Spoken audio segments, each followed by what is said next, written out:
So there's no doubt about it. We are all snowflakes. And I mean that in a good way. When it comes to each individual, we have individual symptoms when we are presented with an illness. So allergies for some people might be sneezing, burning eyes, running nose. For some people, it might be fatigue, foggy, headache, something more maybe in the sinuses. In homeopathy, your symptoms matter to find the right remedy. So if it is more of a sinus issue, I'd actually recommend this product from Banerji. It's called Sinus Calm. It's got 3 remedies in it: belladonna, spigellia, and sanguinaria. Belladonna is amazing for the pain that might be associated with the sinuses. Sanguinaria is great for the actual sinus issue, and spigellia is great for headaches.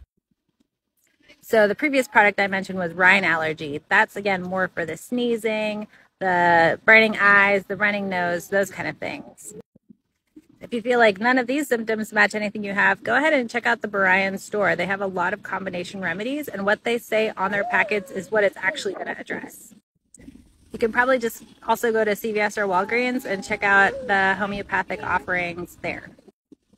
Like I said, this isn't suppressing any of your allergies, it's actually helping to treat it. So ideally, if you take more homeopathy or if you start to use homeopathy, you're helping your body to heal so that next season this won't be as bad. I'm really interested to know if this will help you. If not, let me know. We'll keep looking for something even more targeted.